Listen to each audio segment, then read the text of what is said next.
Imagine you are holding a single, perfect grain of sand. It is so small that you can barely see it, a tiny speck of mineral that has been worn smooth by the wind and the waves. If you could look at that grain of sand with the most powerful microscope ever built, you would see that it is made of millions of crystals. If you could zoom in further, past the crystals, you would see atoms. And if you could zoom in past the atoms, past the nucleus and the protons and the neutrons, you would eventually arrive at the electron. The electron is one of the fundamental building blocks of reality. It is a point particle, a tiny, indivisible speck of negative charge that orbits the nucleus of every atom in the universe. It has no internal structure. It cannot be broken into smaller pieces. It is, as far as we know, truly elementary. Or so we thought. For more than 100 years, the electron has been the bedrock of modern physics. It is the particle that flows through your phone, your computer, and your brain. It is the particle that binds atoms together into molecules, that creates chemical bonds, that makes life possible. We have built entire civilizations on the back of the electron. We have learned to control its charge, to harness its spin, to manipulate its quantum states. But we have never, not once, found any evidence that the electron can be divided into smaller parts. It is like a perfect, unbreakable sphere, a fundamental piece of the cosmic Lego set. But in a laboratory in Nanjing, China, a team of physicists has just done something that was once considered impossible. They have proven that under extreme conditions, the electron can split. It can break apart into fractional pieces, like a mirror shattering into shards, each shard carrying a fraction of the electron's charge. It is not that the electron is physically cut in half, like a piece of string. It is something far stranger. When electrons are forced into an extreme quantum state, a state of intense collective behavior, they can emerge as multiple independent entities that behave like separate particles, each one carrying a fractional charge. It is as if a single person, alone and indivisible, joins a massive orchestra, and suddenly you hear not one soloist, but several distinct voices, each one playing a different part of the same melody. The person has not been physically split, but in the context of the orchestra, they have become multiple fractional presences. This discovery is not just a curiosity, it is a revolution. It is the opening of a door to a completely new way of understanding and using the electron. It is the dawn of what physicists are calling the Information 3.0 era, a time when we will move beyond controlling charge and spin and begin to manipulate the internal fractional structure of the electron itself. This could lead to topological quantum computers, to new forms of energy storage, to technologies that we cannot even imagine. And the key to this revolution is a concept that was first proposed by the very same physicist who inspires this lab, Richard Feynman. Let me take you back to the 1960s. Feynman was at the height of his powers. He had already won the Nobel Prize for his work on quantum electrodynamics. He was a legend, and he was wrestling with one of the deepest mysteries in physics, the structure of the proton. Protons are not fundamental. They are made of smaller particles called quarks. But in the 1960s, no one knew that. The proton seemed to be a solid, indivisible sphere. Feynman, however, had a radical idea. He proposed that when you smash a proton with a high-energy electron, you are not hitting a solid ball. You are hitting a cloud of tiny, point-like constituents that he called partons. It was a controversial idea. Many physicists dismissed it as a mathematical trick, but Feynman insisted that the partons were real. He believed that the proton was not a single thing, but a collection of smaller things. Feynman's parton model was eventually confirmed, and it led to the discovery of quarks.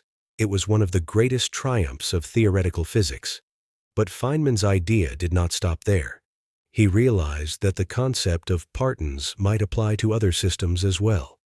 He suggested that in certain extreme quantum states, electrons might also behave like they were composed of partons, fractional pieces that carry a fraction of the electron's charge. For decades, this idea remained a mathematical curiosity. It was a beautiful theory, but no one could prove it. No one could find the partons inside an electron. Until now.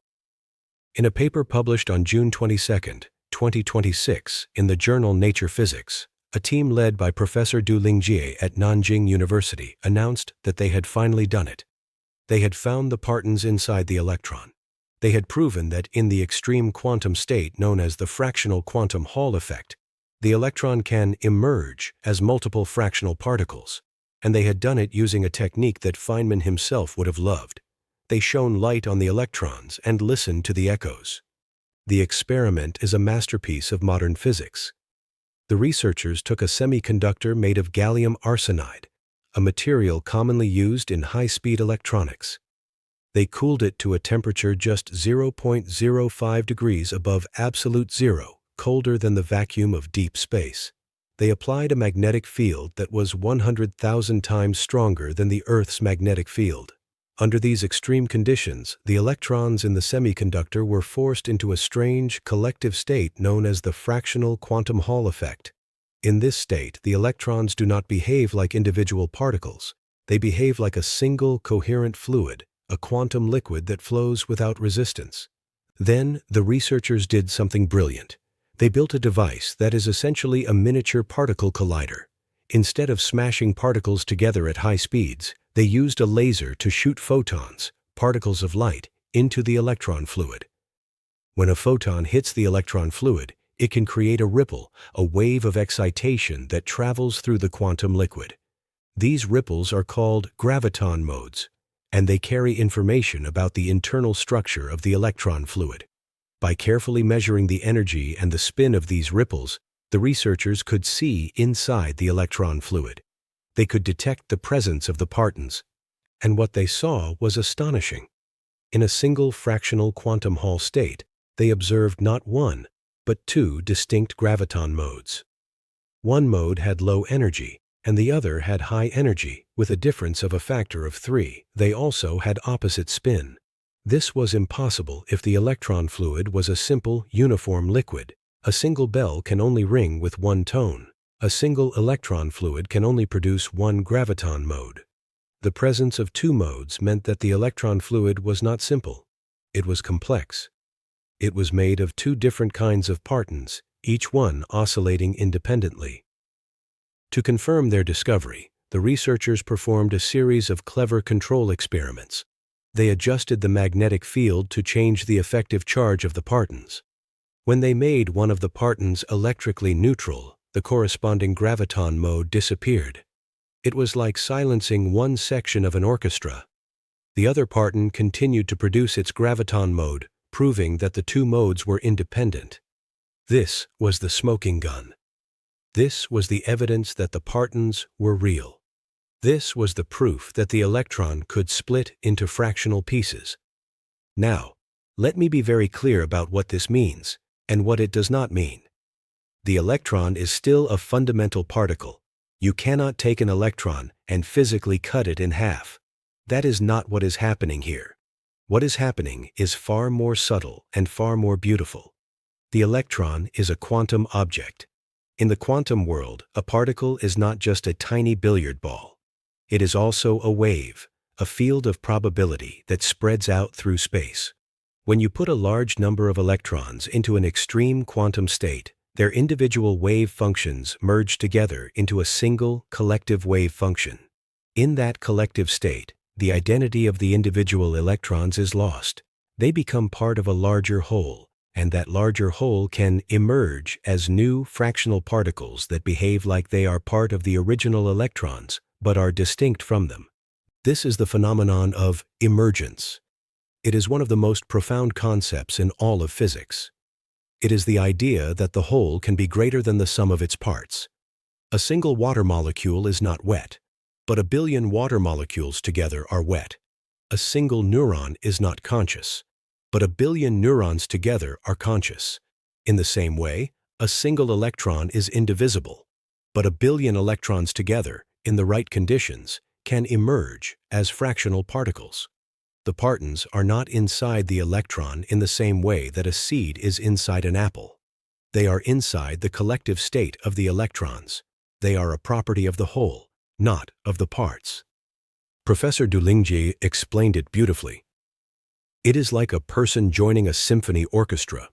You no longer hear his solo, you hear him playing several parts at the same time. The electron has not been physically cut into pieces, but in the quantum collective it manifests as several independently acting doppelgangers. Now let us think about why this matters. Why should you care that electrons can split in a laboratory in Nanjing? The answer is that this discovery is not just about understanding the electron, it is about building the future. The history of information technology is the history of our control over the electron. In the Information 1.0 era, we learned to control the charge of the electron. That gave us the transistor, the integrated circuit, and the computer. In the Information 2.0 era, we learned to control the spin of the electron. That gave us spintronics, quantum computing, and magnetic memory. And now, with this discovery, we are entering the Information 3.0 era. We are learning to control the internal, fractional structure of the electron. We are learning to manipulate the partons. This could revolutionize computing.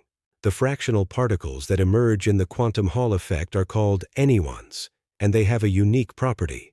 When you exchange two anyons, the quantum state of the system changes in a way that depends on the path of the exchange. This is called braiding, and it is the basis of topological quantum computing. A topological quantum computer would be incredibly robust. It would be immune to the errors that plague conventional quantum computers because the information is stored in the topology of the anyons, not in their individual states. This discovery brings us one step closer to building such a computer. But the implications go far beyond computing. This discovery is a fundamental advance in our understanding of quantum matter. It shows that under extreme conditions, electrons can behave in ways that defy our intuition. It opens up a new frontier in condensed matter physics, a field that has already given us lasers, superconductors, and the entire semiconductor industry. Who knows what new technologies will emerge from this new understanding? The history of physics is full of examples where a seemingly esoteric discovery led to a world-changing technology. Quantum mechanics gave us the transistor. Relativity gave us GPS. The discovery of the electron gave us electronics. This discovery could give us something we cannot yet imagine. And there is one more thing. This discovery is a beautiful tribute to Richard Feynman. Feynman was the one who first proposed the parton model. He was the one who believed that even the most fundamental particles could be composed of smaller constituents. He was the one who insisted that we should never stop asking questions, never stop probing the universe at its deepest levels. This discovery is a validation of his vision. It is a proof that his way of thinking, his relentless curiosity, his refusal to accept the easy answer, is the path to true understanding. Feynman once said, "The imagination of nature is far greater than the imagination of man." This discovery is a perfect example of that. Who would have imagined that the electron, the most fundamental of particles, could split into fractional pieces? Who would have imagined that a single, indivisible particle could become multiple, independent entities? The imagination of nature is indeed far greater than our own, and our job, as scientists, as curious humans, is to keep up with it, to keep asking questions, to keep probing the universe at its deepest levels, to keep pushing the boundaries of what is known. So, the next time you look at your phone, or your computer, or any electronic device, I want you to think about the electron. Think about the tiny, invisible particles that are flowing through the circuits, carrying information, making our modern world possible. And then I want you to think about the fact that those particles are not as simple as we once thought. Under extreme conditions, they can split. They can become multiple fractional pieces. They can emerge as new entities that carry a fraction of an electron's charge.